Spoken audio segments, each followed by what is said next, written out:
అదే RTV app వార్తల్ని క్షణాల్లో చదివే అవకాశం ఉంటుంది. ఒక న్యూస్ పేపర్, ఒక టెలివిజన్ ఛానల్ మీ చేతుల్లో ఎప్పుడూ ఉంటాయి. Welcome to RTV. నేను మీ శివరామకృష్ణ.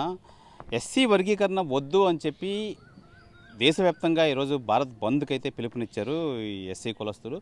అలాగే అసలు ఎందుకు వర్గీకరణ వద్దు, అసలు ఏంటి అని చెప్పి మనతో పాటు ఎస్సీ సీనియర్ నాయకులు కొత్తపల్లి వెంకటరమణ గారు ఉన్నారు. ఆయన అడిగి తెలుసుకుందాం. రమణ గారు నమస్తే సార్. సార్, అసలు ఎందుకు ఈ వర్గీకరణ వద్దు అంటున్నారు? ఎందుకు ఈ భారత బంద్కి అలా పిలుపునివ్వడానికి గల కారణం ఏంటి? అసలు ఇవి వర్గీకరణ అనేది విషయమే చీల్చడానికి చేసినటువంటి కుట్ర. అసలు ఈ వర్గీకరణ అనే అంశం ఎక్కడొచ్చిందంటే ఆంధ్ర రాష్ట్రంలోనే చంద్రబాబు టైంలో వచ్చింది. కారం చేడు తరువాత చంద్రబాబు టైంలో వచ్చి దాన్ని హైకోర్టులోని ఒక పిల్లేసి దాన్ని వర్గీకరణ చేశారు. దాని మీద ఎన్నూరు చెన్నయ్య గారు నాకు ఆయన సుప్రీంకోర్టుకి వెళ్ళి అక్కడ దాని మీద స్టే తీసుకొచ్చారు.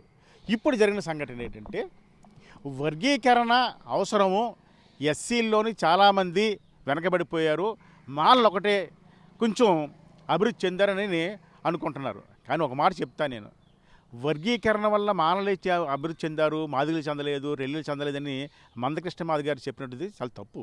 కారణం ఏంటంటే అందరికీ అంబేద్కర్ ఫలాలు ఇచ్చాడు. ఎస్సీలకి ఇచ్చాడు, ఎస్టీలకి ఇచ్చాడు, బీసీలకి ఇచ్చాడు, మైనార్టీలకి ఇచ్చాడు, మహిళలకు ఇచ్చాడు, ఈ దేశాలందరికీ ఇచ్చాడు. కానీ ఒక షెడ్యూల్ పెట్టాడు, ఎస్సీ వాళ్ళకి ఒక షెడ్యూల్ పెట్టాడు. ఎందుకు పెట్టాడు? దీంట్లోనే వాళ్ళందరికీ అభివృద్ధి చెందాలి అని. ఆ షెడ్యూల్లోనే ఉన్నటువంటి పరిస్థితుల ప్రకారంగా ఈరోజు ఉద్యోగాల్లో కానీ విద్యలో కానీ అందరికీ సమాన అవకాశాలు ఇవ్వమని పెట్టాడు ఆయన. కానీ ఇక్కడ జరిగింది ఏమిటంటే ఇప్పుడు పరిస్థితిలో గత 10-15 సంవత్సరాల నుంచి జరుగుతున్న పరిస్థితి ఏంటంటే మొత్తం అంతా కూడా ప్రైవేటుపరం అయిపోతుంది. ప్రైవేటీకరణలోనూ ఎక్కడ రిజర్వేషన్ ఉంటుంది?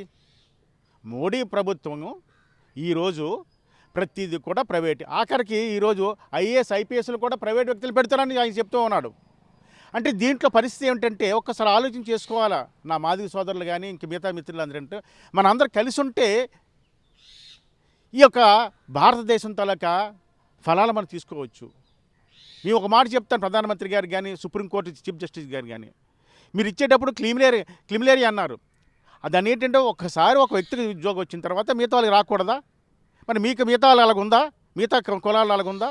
లేదు. అసలు ఎస్సీల్లోనే ఎంతమంది అభివృద్ధి చెంది ఉన్నారు, ఎస్సీల్లోనే ఎంతమంది వెనకబడి ఉన్నారు, ఎంతమంది పేదలు ఉన్నారు, ఎవరెవరు ఎన్ని కులాలు ఉన్నాయి? ఈ ఆంధ్ర రాష్ట్రంలో 53 ఉపకులాలు ఉన్నాయి. ఆ 53 ఉపకులం ఎక్కడ ఉంది? ఎప్పుడైనా సరే మీరు బైఫర్కేషన్ చేశారా? చేయకుండా ఒక గౌరవం సుప్రీంకోర్టు చేత ఒక మాట అనిపించేశారంటే దాన్ని ఏమనుకోవాలని అర్థం కావట్లేదు. రాజ్యాంగబద్ధంగా ఉండాలి, కానీ రాజ్యాంగబద్ధమైన తీర్పు కాదు ఇది. మేము అనుకునేది ఏంటంటే ఇప్పుడు చీఫ్ జస్టిస్ గారికి కోర్టుకి చాలా విలువ ఉంది. ఆ విలువలు ఏమనుకుంటాం? రాజ్యాంగబద్ధంగా ఉండాలనుకుంటున్నాం. కానీ ఒక ప్రభుత్వం ఇచ్చిన డైరెక్షన్లో జరుగుతుంది కాబట్టి మేము మనస్తాపం చెందుతున్నాం. ఎప్పటికైనా మిత్రులారా, మన దగ్గర ఉన్న 4 చేపలే ఉన్నాయి. 4 చేపలు ఎన్ని ముక్కలు చేసుకుంటాం? 53 ముక్కలు అవ్వాలా? ఎలాగవుతుంది? ఎంతమందికి ఎంత ఓట వస్తుంది? మనకున్న 15% ఉంది. 15%లో 53 జనాభా తమాషాకి ప్రకారం ఎంతమంది ఉన్నాం? స్వాతంత్రం వచ్చిన తర్వాత ఎంతమంది ఉన్నాం? 2011 ఇన్యూమినేషన్ అయిన తర్వాత ఎంతమంది ఉన్నాం? ఇప్పటికి ఎంతమంది ఉన్నాయని ప్రభుత్వ లెక్కలు ఏమైనా ఉన్నాయా? ఏమీ లేవు. అడ్డగోలుగా ఇచ్చిన తీర్పుని ఈరోజు ప్రభుత్వాలు ఎన్ని కూడా మేము కొనసాగిస్తామంటున్నారు. అంతకుముందు తెలంగాణ ముఖ్యమంత్రి రేవంత్ రెడ్డి గారు పర్యటనకు వచ్చేసారు. ఆయన ఏదో ఆవేశంగాన.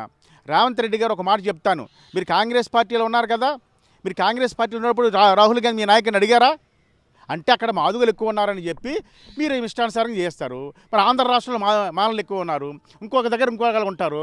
మీ ఇష్టానుసారం చేసేయడానికి వీలు లేదు కదా. ఇక్కడ చంద్రబాబు నాయుడు గారు ఏమంటారు? జిల్లాల వారికే పెడతానంటాడు. ఏమిటి? ఒక హస్తం లేకుండా ఒక జాతిని నిర్మూలంగా నాశనం చేసే చర్యల్లోనే ఈ సెంట్రల్ గవర్నమెంట్ చేసిన దుర్మార్గం ఇది. దీని ప్రతిఫలం తప్పకుండా ఈ బీజేపీ గవర్నమెంట్ అనుభవిస్తుంది. ఏమండి ఈ మూల నివాసులం అండి మేము. మాకైతే క్రిమినల్ కావాలా? ధనవంతులకు అక్కర్లేదా? కొంతమంది వ్యక్తులకు అక్కర్లేదా? ఇప్పటికైనా చెప్తున్నాం, దీన్ని వెనక్కి తీసుకోండి. మీకు ఒక మాట చెప్తాను నేను. రామ జన్మభూమి ఇచ్చిన తీర్పులో జడ్జి గారు ఒక తీర్పు ఇచ్చారు 5 ధర్మాసనం మీద, జడ్జిల మీద. తర్వాత కోర్టుకు వెళ్తే దాన్ని తోసిపుచ్చేసింది సుప్రీంకోర్టు. మరి ఈ దీంట్లో 5 కాక 9 మంది అలాగ ఇచ్చారండి. తర్వాత 12 మంది వస్తారు, అప్పుడు అలాగ ఇస్తారండి. అంటే వడ్డించేవాడు మనవాడైతే ఏ మూలన ఉన్నా సరే పర్వాలేదు అన్నట్టు ఛాందస్సులోని ఈరోజు న్యాయ వ్యవస్థ ఉంది తప్ప మనుషులు వాళ్ళ మనోభావాలు వాళ్ళ అభివృద్ధి వాళ్ళ తాలూకా ముందుకు పోయే విధానం మాత్రం ఎక్కడ పట్టించుకోవట్లేదు. ఇది కేవలం భారతదేశంలో ఎస్సీలని ఎస్టీలని ముక్కలు చేసి పరిపాలించడం తప్ప ఇది ఏదీ కాదు. ఒక వర్గంలో మీరు పోరాటం పెడుతున్నారు, ఆ వర్గం నాశనం అవ్వడానికి పెడుతున్నారు తప్ప అభివృద్ధి కోసం కాదు. కాబట్టి ఇప్పటికైనా సెంట్రల్ గవర్నమెంటు రాష్ట్ర ప్రభుత్వాలు వెనక్కి తీసుకోవాలని డిమాండ్ చేస్తూ ఉన్నాం.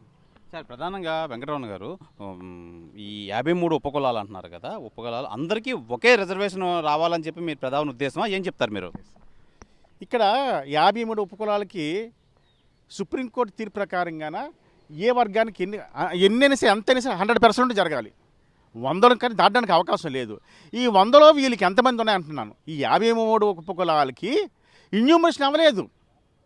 వాళ్ళ ఆర్థిక పరిస్థితులు ఏంటి, ఉద్యోగ పరిస్థితులు ఏంటి, వాళ్ళ సామాజిక పరిస్థితి ఏంటంటే నువ్వు ఇన్యూమరేషన్ అవ్వలేదు మీరు ఎట్లా ప్రకటిస్తారు? ఇప్పుడు ఉన్నటువంటి పరిస్థితి ఏమిటి?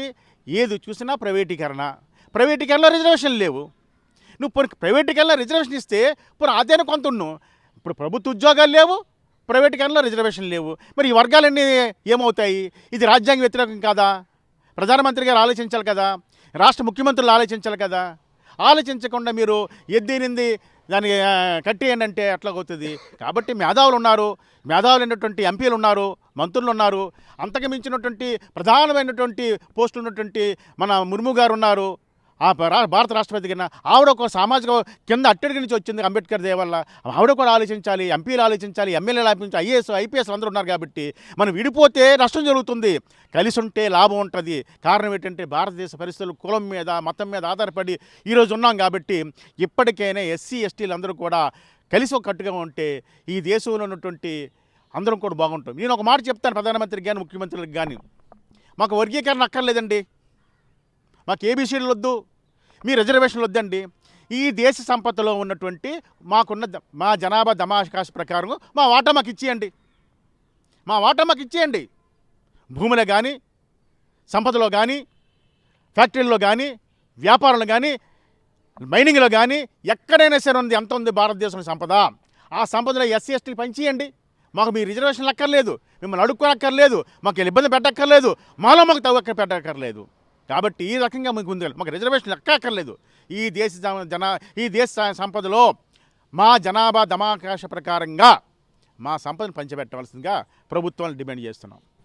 వెంకటరమణ గారు, లాస్ట్ అండ్ ఫైనల్గా ఒకటి చెప్పండి.